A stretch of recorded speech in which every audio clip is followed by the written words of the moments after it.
那我们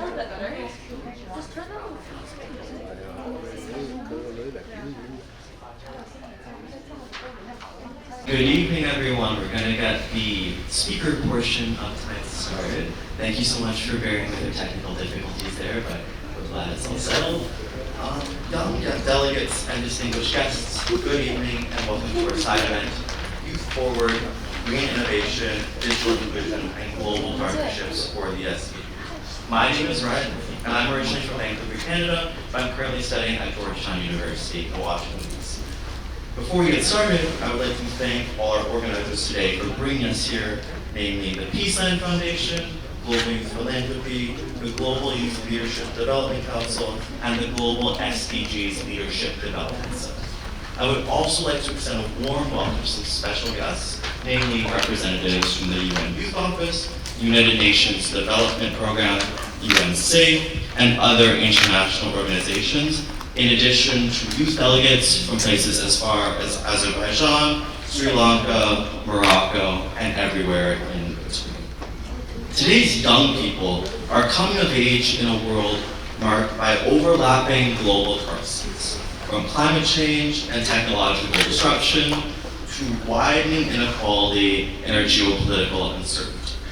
1 in 5 youth remain out of education, employment, or training, and over a third still lack internet access. Nearly 90% of those displaced by climate disasters are under the age of 30.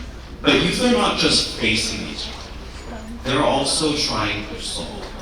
This side event, in addition with the SDGs, shines a light on youth-driven innovation and cross-sector collaboration.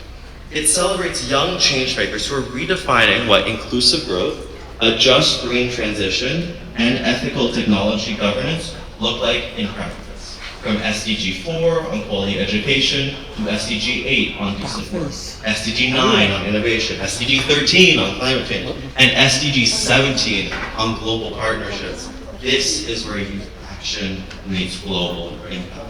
We're here to learn about inspiring stories from those young people to help inspire us to keep fighting the good fight.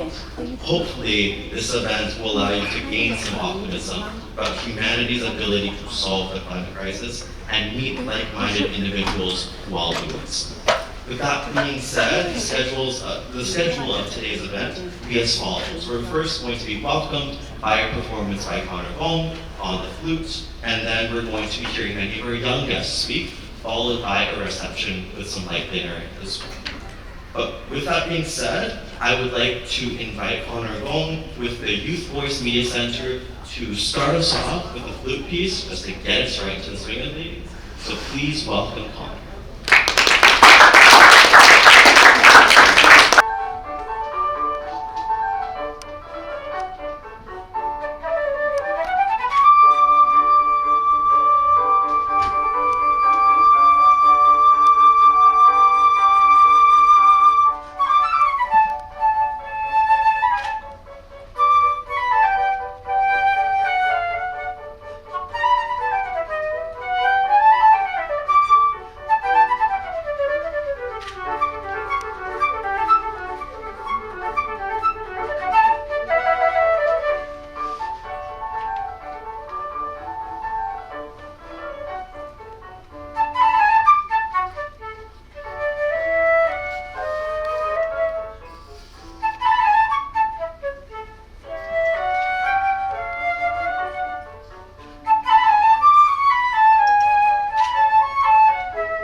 introduce Ms. Sherry Sia, the founder of Global Youth Philanthropy, to deliver some opening remarks, and then we can get into the big speakers.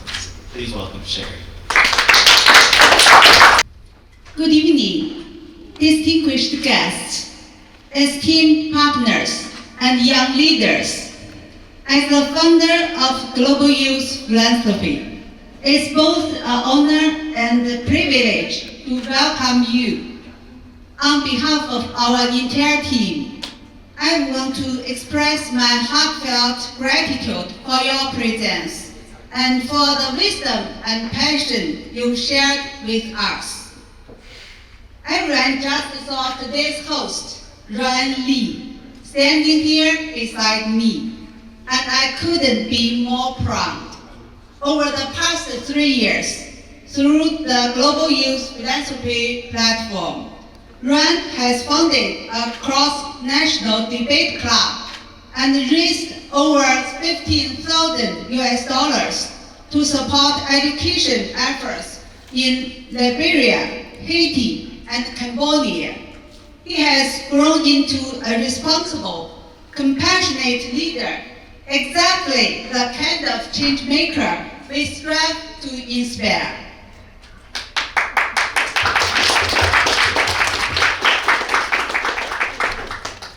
Global Youth Philanthropy was born from a simple yet powerful belief that young people, when inspired, equipped, and empowered, can shape a more just, compassionate, and sustainable world.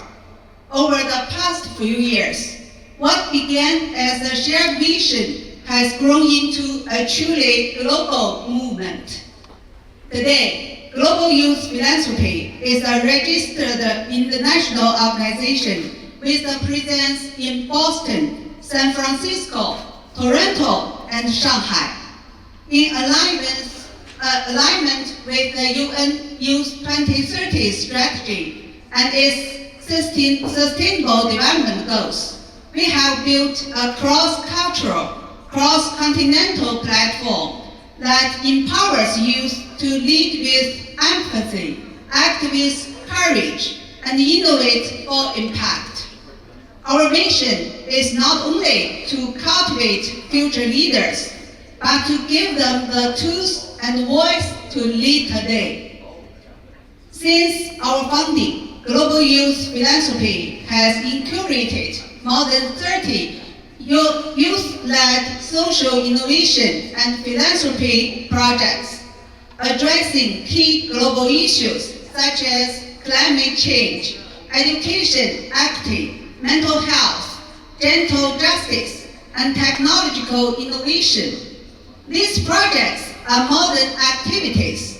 They are transformative experiences that help young people turn passion into purpose and empathy into action.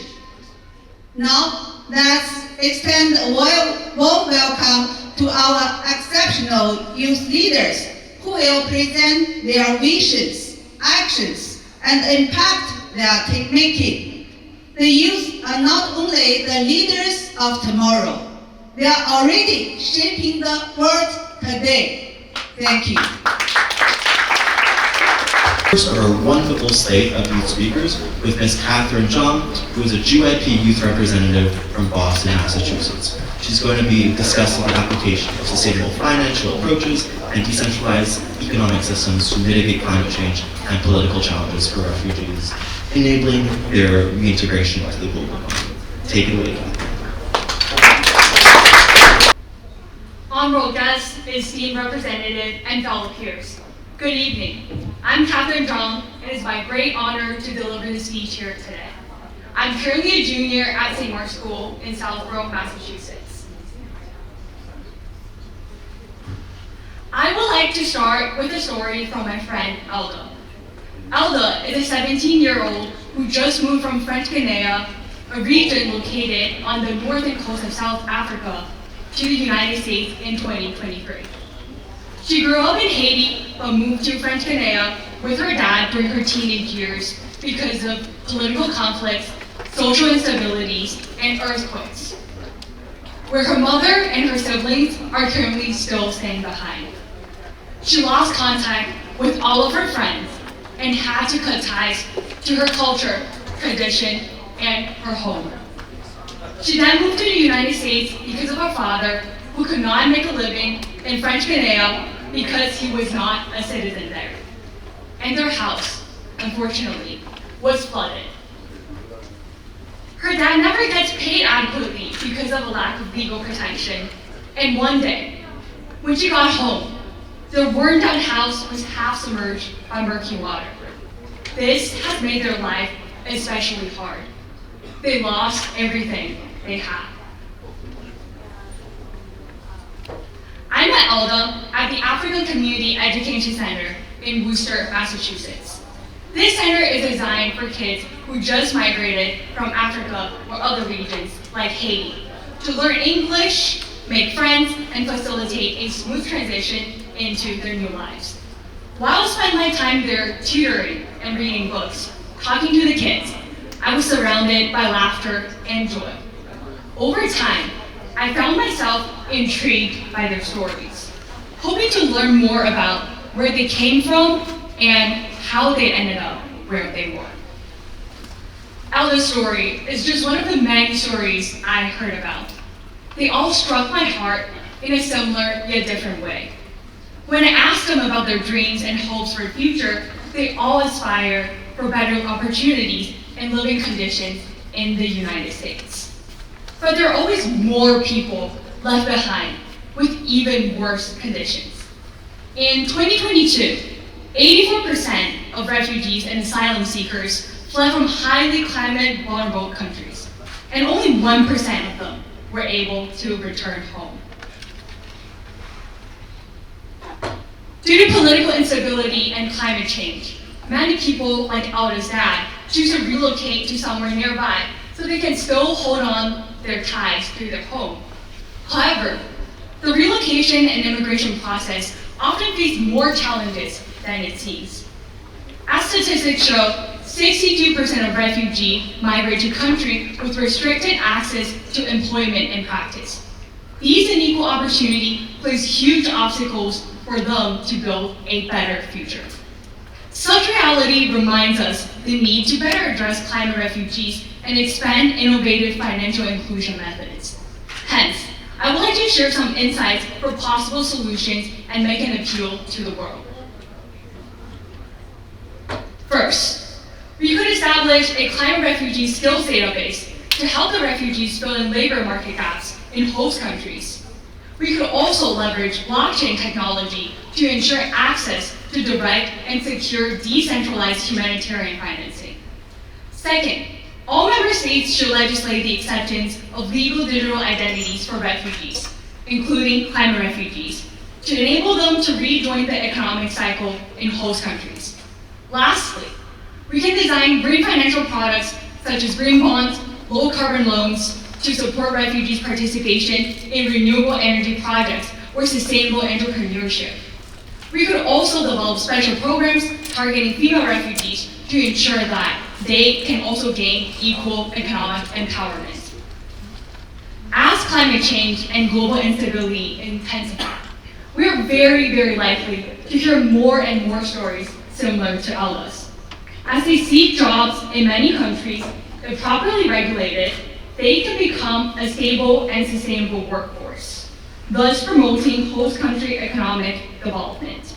As the Chinese proverb goes, give a man a fish and he'll eat for a day, teach a man to fish and he'll eat for a lifetime. If we hope to break the vicious cycle of a poverty trap, we must empower refugees by teaching them the necessary skills and giving them financially inclusive opportunities so that no one will be left behind in our shared future of prosperity. Thank you.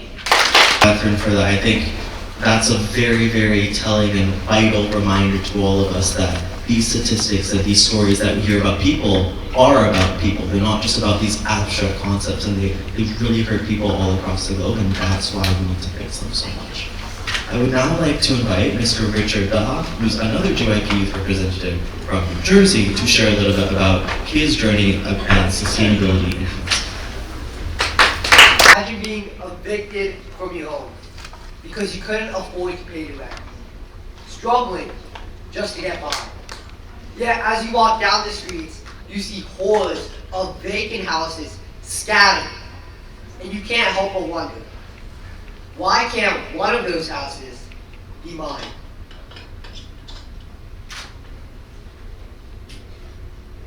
Hello dear delegates and honorable audience. My name is Richard Dahl, and I am a 10th grader at the Hunt School of Princeton. Last summer, I worked at People's Capital Group, a real estate firm located in New Jersey. I oversaw the acquisition of multiple properties and also their construction. But during this internship, I also saw one critical issue. Right now, we are lacking in one of humanity's most fundamental needs: shelter. Based on my experiences in the housing industry, it's an issue of both quantity and quality. Of the hordes of vacant homes, many are not available for rent, or worse, not suitable for rent because of dangerous and environmentally hazardous conditions. I first came across this issue when visiting Newark, the most populous city in New Jersey. Even though this town has a population of over 311,000 people, as I walked by, I saw vacant houses scattered, block after block, their windows boarded up with splintering plywood and withered panels. After doing some research on why so many houses were left behind, I learned that around 13% of all properties in Newark are vacant. And after doing further research, I realized that this issue is not only limited to New Jersey, but it's prevalent all over the world. Statistics reveal that there are over 30 million vacant homes in Europe and 16 million vacant homes in the US. However, these vacant properties aren't just an eyesore, but they are also very detrimental to the environment. I remember an instance when our company was given permission to dig up a 6-month-old vacant property. And although on the outside, the house was nice and pretty, with beautiful, bright colors, as we dug up the house, a massive leakage from a storage tank caused a foul smell that polluted the surrounding atmosphere. The storage tank not only polluted the air, but the leakage seeped into the floorboards and also the environment around it. We called in the New Jersey Department of Environmental Protection, and they had to shut it down because many nearby pumps would have been infected from the bacteria from the leakage. When vacant houses are left alone long enough without renovation or cleaning, they can become sources of pollution due to the leakage of underground storage tanks, pipes, and the presence of toxic substances like benzene, asbestos, and lead. These substances can contaminate the soil, groundwater, and overall ecosystem. All that to say, abandoned houses are an incredibly complex problem that plagues our society. This is not a one-size-fits-all solution. However, many gradual steps are being taken to solve these problems. For example, in 2022, vacancy taxes in Vancouver, Canada have returned 49% of empty units in the housing market and generated over $169.8 million to support affordable housing initiatives. On top of that, the development of new sustainable construction materials, like paint, have greatly increased sustainability within housing. Many environmentally friendly paint companies have developed paints that do not have harmful chemicals like asbestos, formaldehyde, and benzene. And the company that I work with, ECG, now uses these paints for small housing projects to reduce environmental harm. Another sustainable material is hempcrete, a composite building material made by hemp, the woody inner part of a plant, with lime and water. It is a sustainable and environmentally friendly alternative to traditional concrete. And although we haven't implemented hempcrete yet into our business, we have plans of using it for basic structural foundations. The housing crisis is complex. One of the key challenges of this crisis, and this issue, is the increase of vacant homes. Although this challenge might seem daunting, it is solvable. We must work together across policy, sustainability, and science. So let's build a future where everyone has a roof on their head and every home is affordable, sustainable, and just. Thank you. Now I'd like to invite Anushka Rawat, a former Senate Youth Delegate from Missouri and current student at Stanford University, to discuss technology and the environment with youth. Thank you, Ryan. Good afternoon. It's a true honor to be here today at the 2025 ECOSOC Youth Forum. Thank you to Global Youth Philanthropy and the Peaceland Foundation for bringing us all together today. We are not here simply as participants. We are here as co-creators of the future we all share. Hello, my name is Anushka Rawat, and I'm from St. Louis, Missouri. I'm a current student at Stanford University studying computer science, mathematics, and earth systems. But my path didn't begin in a lab. It began in a food pantry. As a teenager, I volunteered at a local homeless shelter. I watched families receive food that they couldn't use. Feeds without can openers, oats without recipes. Food went to waste, not because of a lack of need, but because of a lack of knowledge. So, I wrote a cookbook, bilingual, simple, and made only with food pantry staples. Later, I turned it into an offline accessible app to make it more widely available. It wasn't high-tech, but it made a difference. It taught me that technology, when grounded in empathy, can turn scarcity into dignity. This idea has shaped everything I've done since. Since then, I've built probabilistic graphical models to forecast spatial food insecurity using Bayesian networks. I've designed environmental sensors to track nutrient pollution in drinking water, and I've written software for nonprofits tackling food insecurity. But in every project, the same question guides me. Who am I building for? Too often, the answer is those who already have access. And that's where we lose our way. Technology isn't neutral. It mirrors the values of those who created it. If we want to serve everyone, we must design it with everyone in mind. Today, youth across the globe are doing exactly this. Throughout this forum, I've met people in Kenya where students are using drones to improve farming. In refugee camps, young people are coding climate models. And in Colombia, they're purifying water with solar-powered devices. This isn't the future of innovation. It's happening right now. But its full potential will only be recognized if we close the access gap. We must stop treating innovation as a privilege. It should be a right, and that starts with education. Too many schools still prepare students for jobs of the past. We need classrooms where AI ethics are taught alongside algebra, where sustainability is central, not optional, and where vocational training for green jobs, like solar installation and climate data analysis, is seen as essential, not an alternative. But education alone isn't enough. We also need opportunity. If we're serious about Sustainable Development Goal 8, decent work and inclusive growth, then we must go beyond the rhetoric. We must invest in youth who are already doing the work, even if their solutions don't come with polished pitch decks or prototypes. This means funding grassroots efforts, expanding digital access, and including youth in decision-making, not just as symbolic advisors, but as true partners in shaping policy. The green economy cannot be limited to carbon markets and electric vehicles. It must center justice. Jobs that are not just green, but good. Policies that are not just efficient, but equitable. Technology that just doesn't scale, but serves. At Stanford, my work lies at this intersection of climate science, code, and community.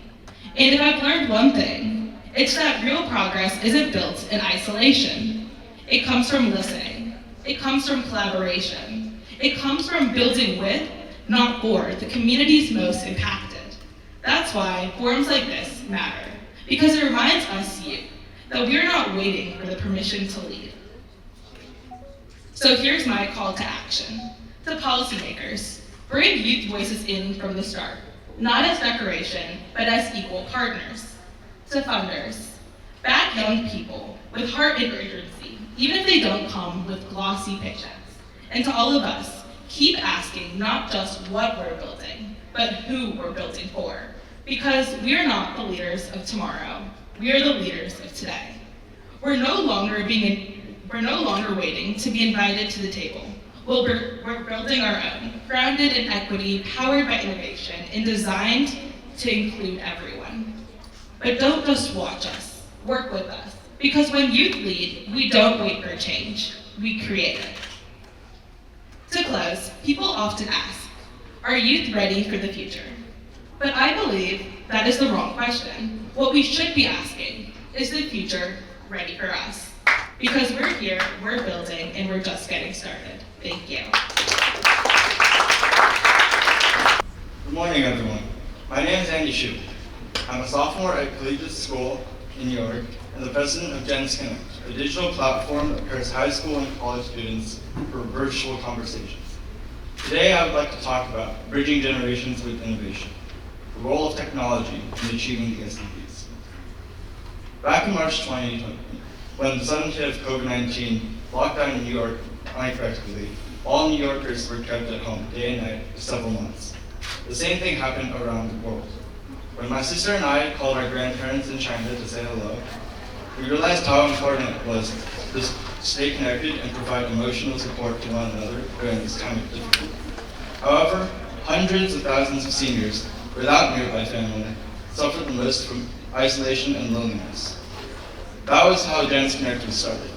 We partnered with the New York Foundation for Senior Citizens to pair youth volunteers with seniors across the city. Through phone calls, video conferencing, and mutual learning and teaching, including the use of AI-powered tools, seniors stay socially engaged while young people gain mentorship, life advice, and deeper appreciation for history and resilience. What began as a response to one crisis revealed a deeper insight. Our world is increasingly fragmented, not just across borders, but across generations. The pandemic may be over, but the world faces even tougher challenges now. We live in a time of rapid transformation, where AI, automation, and digitalization are reshaping economies and societies at an unprecedented pace. But one crucial resource is often overlooked in achieving the SDGs: the knowledge, wisdom, and lived experiences of the past, carried by older generations. At the same time, young people worldwide face an emerging problem of uncertain future. From navigating a fast-changing job market to coping with mental health struggles, these challenges seem separate. These challenges from the challenges that youth and elders face seem separate. But what if they weren't? What if we harnessed technology to connect generations as a strategy for sustainable progress? Technology-driven intergenerational programs like Gens Connect can contribute directly to key SDGs. SDG 3, good health and well-being. Regular interaction improves mental health for both seniors and youth. SDG 4, quality education. Intergenerational dialogue provides life wisdom that formal education often overlooks. SDG 8, decent work and economic growth. Mentorship helps build soft skills and confidence critical for career success. This is not just about reducing loneliness. It's about leveraging emerging technology to build stronger, smarter communities. If we are serious about achieving the 2030 agenda, we must recognize that sustainability is not just about policy, it's about people and technology working together.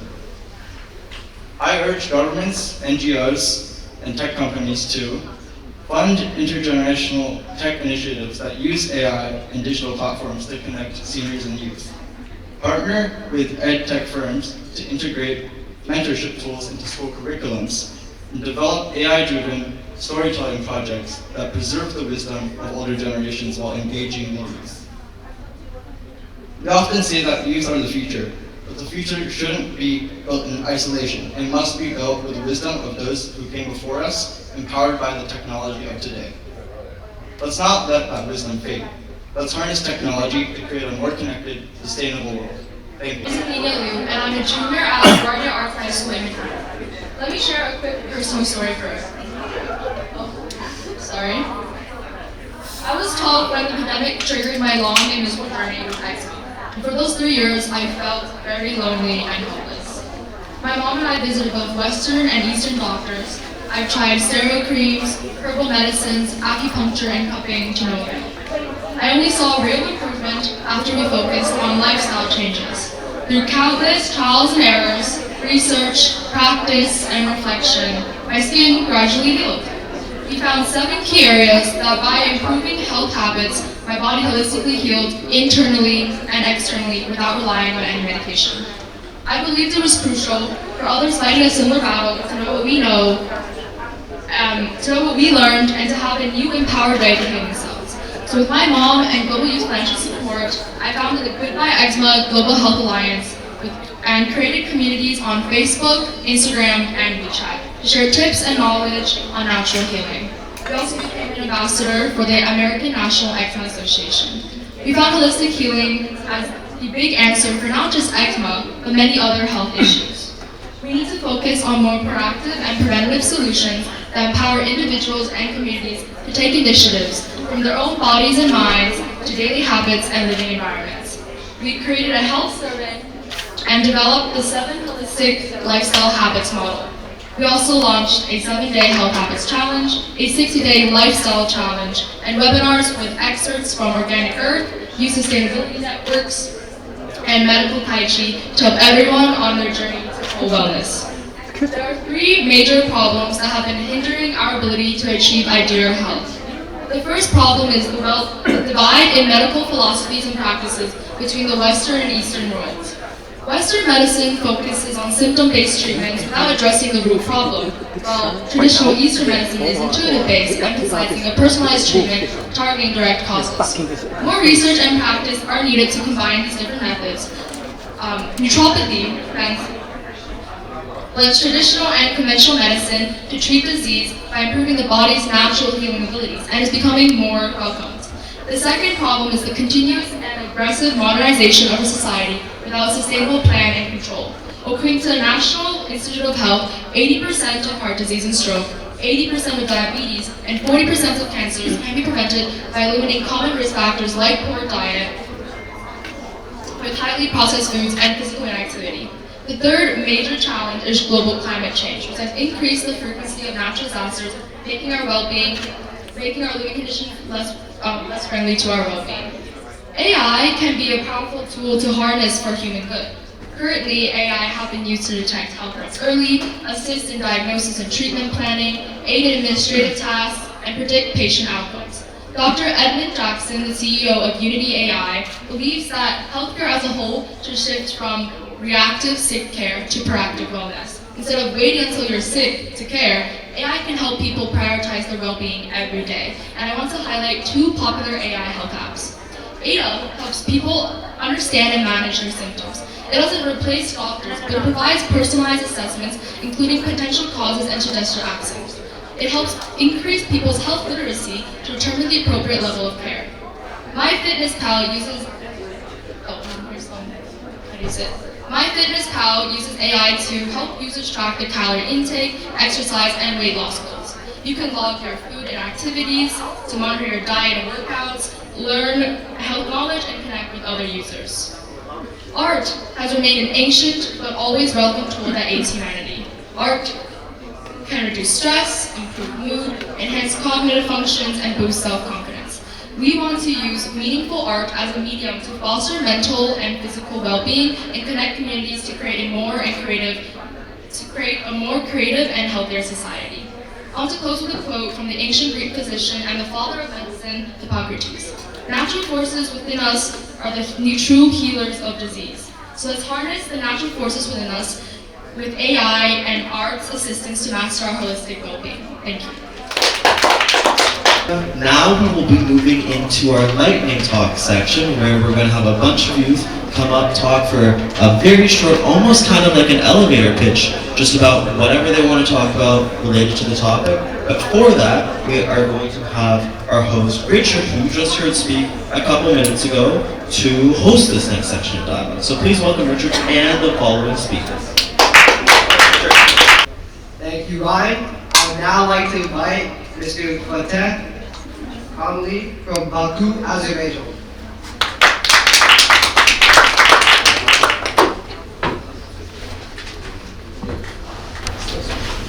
Good evening, fellow youth leaders. My name is Fateh Karimi, and I am the founder of Green Generation, a youth-led social enterprise from Azerbaijan. It's a true honor to be here today as an official youth delegate to the UN ECOSOC Youth Forum 2025, and to stand with all of you who are working for a more sustainable and a greener future. A Green Generation will focus on promoting local clean energy solutions and helping future cities that are efficient, climate-friendly, and connected.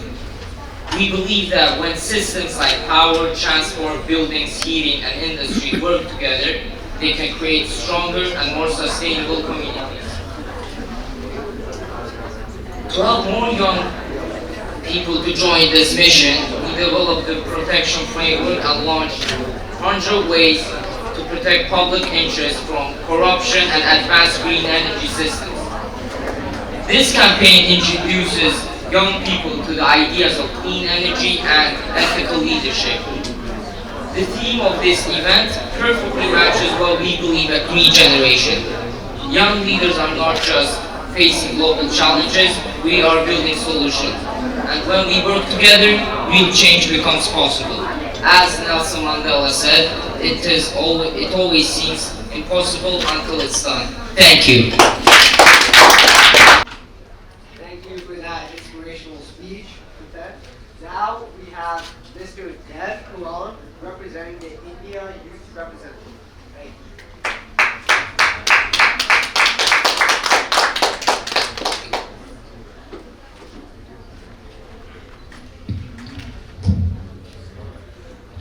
Hello. I would like to start my speech with a quote.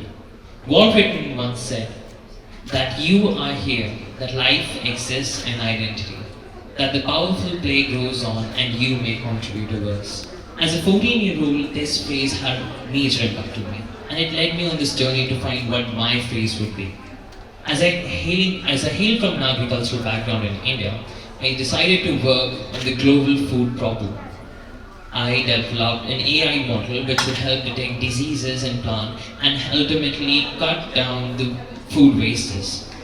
And it's true, but this is one of the most pressing problems, as the global population will reach 9.7 billion by 2050, and the amount of land we have will remain the same. We must find new and innovative solutions to the existing problems, like fungi diseases.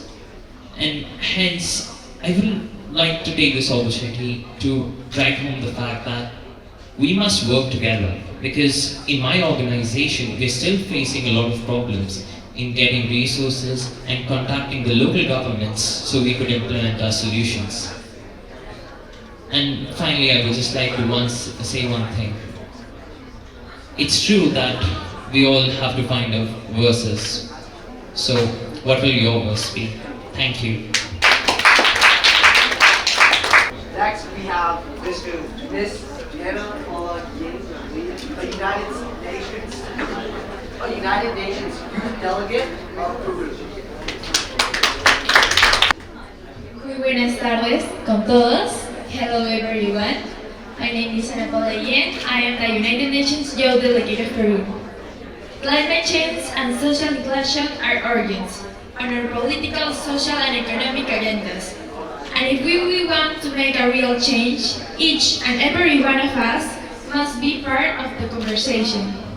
We must be part of the conversation that transforms life, that positively transforms the landscapes of traditional, indigenous and native communities. In Peru, we have communities that need greater integration and support. Just like traditional communities around the world, we need to articulate mechanisms so that the future of young people can hold the promise of the true equity for future generations. In this regard, youth organizations play a fundamental role in the conversation, as it is often the young people themselves who lead the change in their communities, who carry out first-degree social innovation projects at the international level. Well, finally, we must take action, implement projects that in measures at government's level, above all, be the change that we want to see. Thank you. Rivera for that speech about indigenous people and the incorporation of policies. now have a final speaker, Dr. Willis O'Shea, an Executive Director of the Center for Rural Employment and Agricultural Transformation for Sustainability. Thank you very much. My name is Willis O'Shea from Kenya, and I'm the Executive Director for Center for Rural Empowerment and Agricultural Transformation for Sustainability. You can call it GREAT International. My biggest question this evening would be, why are we here? Why are we here? We are here because we are moved and we want to change the world. We are inspired to change something, to do something in our communities. But how do we do it in a way that is empowering communities while we are not making any harm, not bringing any harm in the communities? I propose what we've been doing at GREAT International framework called KISFIT, which is basically C stands for community-centered approach, where we put communities at the center of development. The second, the I stands for inclusivity, empowering young people and everyone, women, young people, and people with disability, and giving them the tools and resources to actually be part of the conversation, take part in knowledge generation and research in our communities to ensure that everything we are doing is community-centered, context-specific, and empowering our communities. The third I stands for indigenous knowledge. As much as we have to transform communities, we also have to leverage on the indigenous knowledge and make sure that we are helping, tapping into that to transform communities. The S stands for science, blending science, leveraging on science, because we have to make sure that as much as we are transforming communities, we have to tap into the research, knowledge, and make sure it can help us move and improve our understanding. F stands for financing. We cannot do this without resources. We have to get the resources. But how do we get resources? Through partnerships. I call upon everyone here, wherever you're from, you know that someone today is going to bed hungry. But you can do something. What are you doing? Thank you. Alright, let's move on to our next speaker then, Ms. Yo Jiawei, who's a school engagement officer for Common Seas in the UK, to discuss the tools that humanity can use to free ourselves of plastic pollution. Please welcome Jiawei. Hi everyone, it's a pleasure to be here. My name is Jiawei. I'm the school engagement officer at Common Seas. Thanks for the invitation from the Global Youth Philanthropy. So I know there are some really young people in the room, so I wanted to start with a bit of how I impact on this career. In 2016, which is already 9 years ago, I was in Mexico representing my university, Fudan University, at the April Undergrad Leaders Program. There we work in groups on topics focusing on real-world issues in ancient study of Cholula and design solutions. My group worked on a garbage disposal project and won the most sustainable proposal in the end. And that was my first encounter with the SDGs. Throughout the years, in Cambridge, in Geneva, in Qingdao, and also now in London, creating a sustainable future has become my true passion. 4 years ago, I was studying sustainability in Geneva, and at that time, I had no idea that I would work on plastics in the future. But by coincidence, during my studies, I worked on 3 projects related to plastic issues, with 3 very different groups of people in different classes. So I guess it chose me. And this is my journey from a student to a young professional now, dedicated to empowering the next generation. So why is plastics an important issue? The plastic crisis and climate crisis are interlinked. Globally, we create 220 million tons of plastic every year. And this is bad news for climate. Not only are plastics made of fossil fuels, but they also produce greenhouse gas emissions at every stage of the life cycle. And it could be responsible for up to 19% of GHG emissions by 2040. So the organization I work for, Common Seas, is on the mission of stopping the global plastic pollution for our ocean, our health, and our future. And this map shows the geographical distribution of our projects, and it's already not up to date because we now also have schools from Dominica and Albania joining us. So we now are working with schools from 39 countries. And why should we teach about plastics? Because one, plastic is a multi-generational issue, and two, because young people are innovative, powerful advocates for change, and there's an increasingly clear link between education and sustainable behavior change. And that's why we teamed up with Kids Against Plastic to create Plastic Clever Schools. Through resources, training, and events for teachers and students, we are building a global community of schools and young leaders who are empowered to tackle plastic pollution. And so far, over 1,300 schools across the world have joined us on this journey. Plastic Clever Schools consist of 3 simple but powerful stages: inspire, investigate, and act. Design activities in each of the stages. To support schools and teachers, we have created a teacher toolkit for both primary and secondary schools. It provides a quick overview of each of the stages, the evidence needed to demonstrate success, and essential supporting resources to help them achieve each stage. We've also created handbooks for students to bring Plastic Clever Schools to life.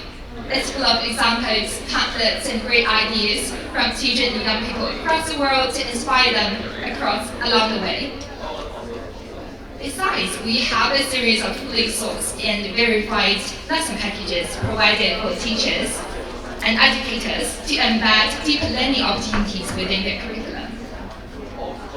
Last year, we hosted our first International Day of Action. And on that day, we received nearly 600 actions taken from students and schools across the world. It has been a very inspiring journey. We also provide grants, small grants, to schools to support their actions. 30 schools have received other action funds, and we'll launch the next round in June. So I guess this is going to be the end of my presentation. And for other young leaders in the room, if you'd like to bring this back to your school and be a little ambassador to initiate in your school, I'd be more than happy to support you and work with you. Thank you.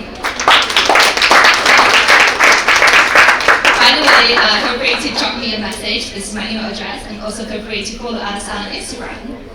Thank you. Thank you for telling us about all the things that Common C does.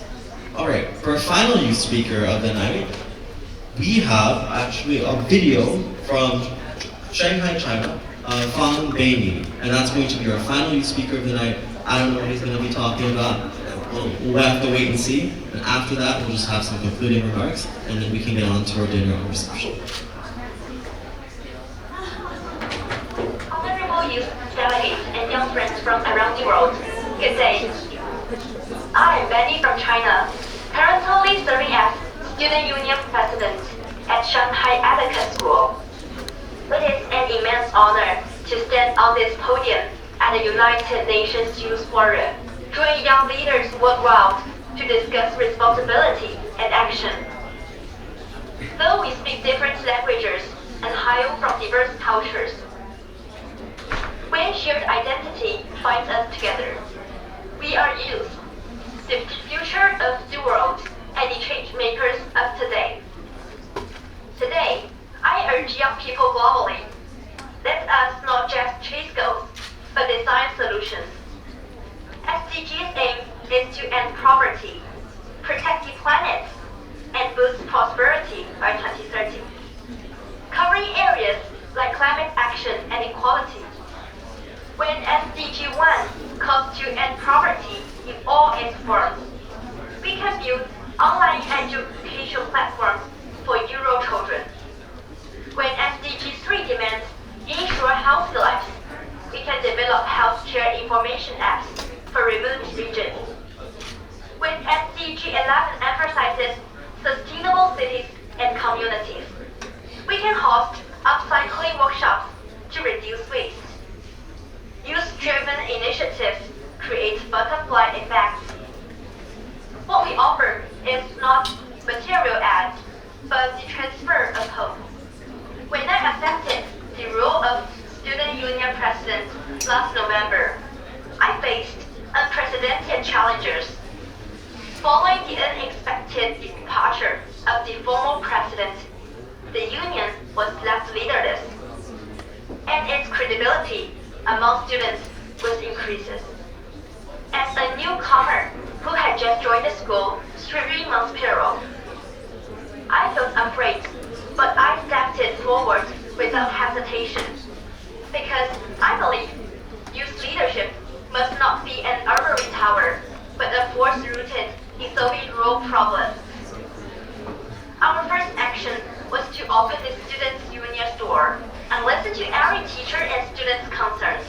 Through democratic voting, we identified the most pressing issues: food waste, mental health support, menstrual health needs. We transformed from a notification machine into champions of students' rights. Soon after, we launched the Spark initiative with the organization JDWF Foundation, that's under the Student Rep Union, organizing volunteers to teach arts and sports classes for autistic children, inviting children with Down syndrome to participate in charity salts. When an autistic child first clasped a volunteer's hands, when a child with Down syndrome held high handmade props at the charity booth, and when I saw every smile it inspired, I realized youth action is the most authentic promise of change. Dear friends, some of you may say, one person's power is too small. But I say, youth can change the world precisely because we dare to believe in the power of the small. We persist not because we see hope, but because our persistence creates hope. Let us take the UN Sustainable Development Goals as our compass. With youth innovation, inclusivity, and resilience, let us sow seeds in our own communities until humanity shares when striving for it. Thank you. This now concludes our wonderful speakers. I hope this past hour was as enlightening for you as it was for me. Just before we transition into the reception and networking segment of this program, we're honored to have Ms. Lily Teo, the founder of Peaceland Foundation, to offer a brief closing remark.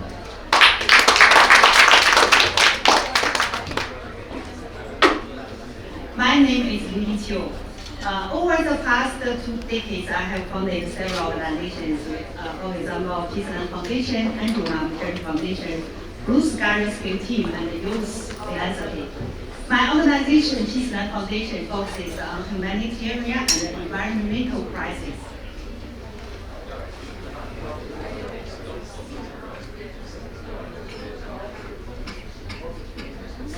And it's one of the few NGOs in China with the special consultancy started at the UN ECOSOC. We have carried out humanitarian aid efforts in more than 30 countries every year and have about 10 offices in Tanzania, Cambodia, Thailand, Geneva, and other countries. Today I'm truly delighted to gather with outstanding young leaders from around the world here in New York for the SDGs. Let's strengthen our cooperation together. I'd love to be your good partners. Thank you all again for coming, and I wish everyone a wonderful evening. Thank you.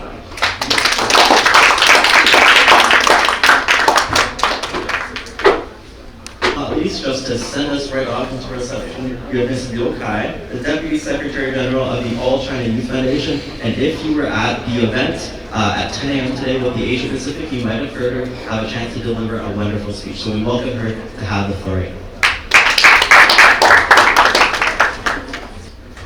Thank you very much. Welcome our young leaders and also our friends from different countries, different parts of the world to come to this Young Leaders Dialogue and Networking reception. And I think we have already had 2 days discussion, talks, and buildings, and now we have very wonderful young leaders dialogue. I think from now on, afterwards, we will have a networking reception. I have just 3 words. The first one is warm welcome. The second one is enjoy the night. The last sentence is that look for more partnerships through our more discussions tonight. Thank you.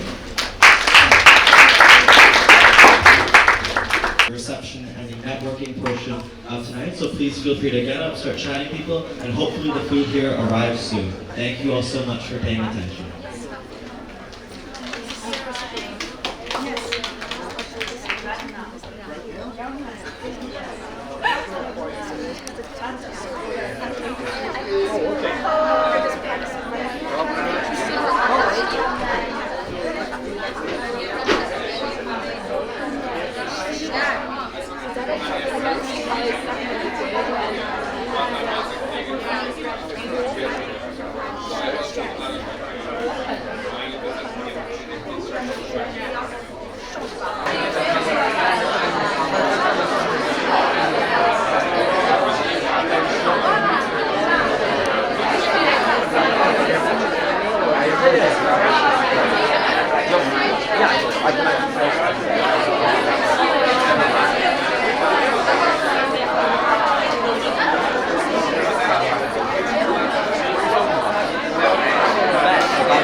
The ladies look more gorgeous because the light.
小朋友做的手工，高中生做的手工。哎，我找他来，你们帮他照一下。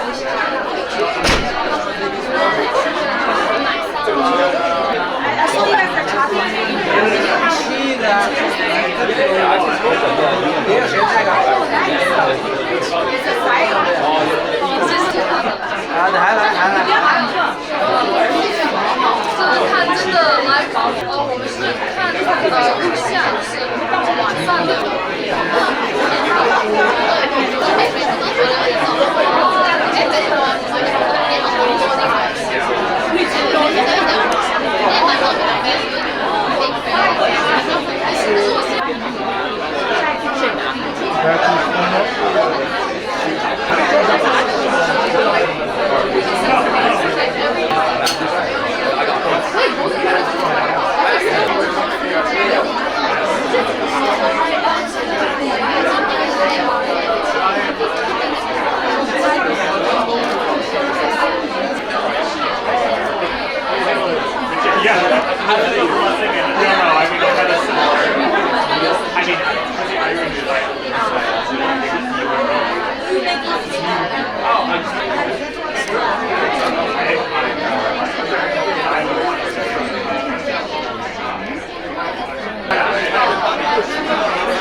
Let me just ask you a real question. I know we talked about a lot about what's your stance on the out? Do you think there's like an ethical way to use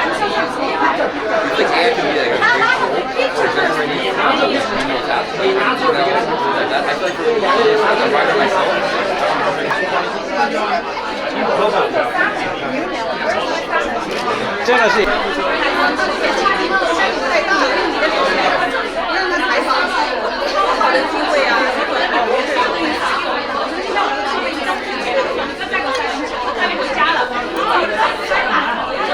About today's event.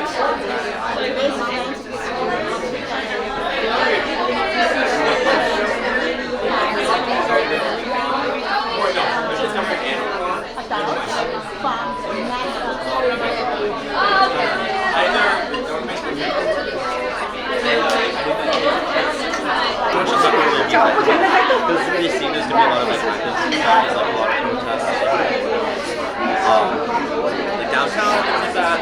But like overall, I think people at Georgetown they're gonna be involved in it. And so it's just like a matter of like listening to what they want to do. So we help you to develop kind of low grant we have to work on, especially about ocean questions, about sustainable development,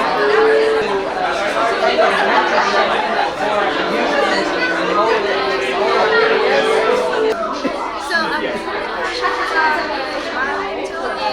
clean environmental defense, cell protection, studies, so that's basically kind of like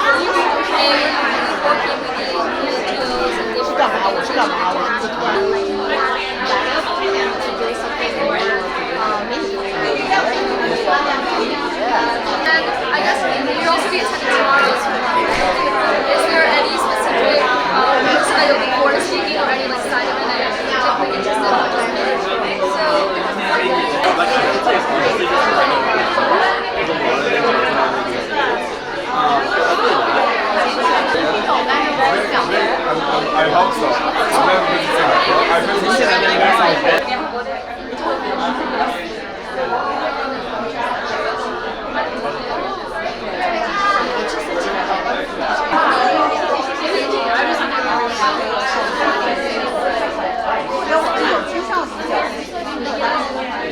先看那边去，好，看我这里，看我这里，好，这是佛头发，对，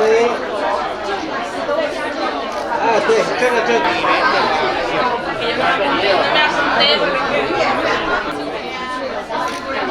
来个，对。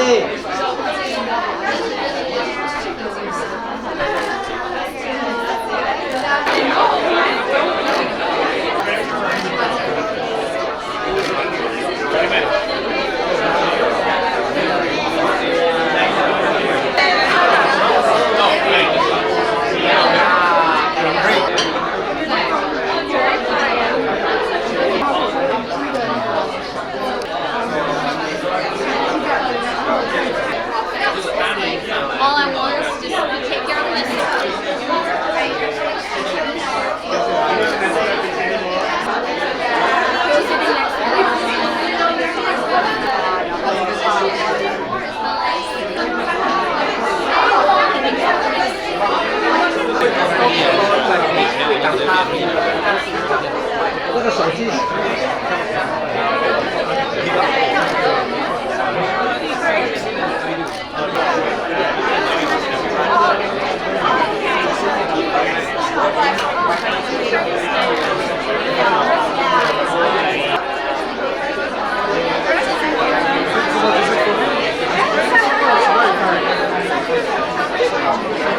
Let's keep thinking.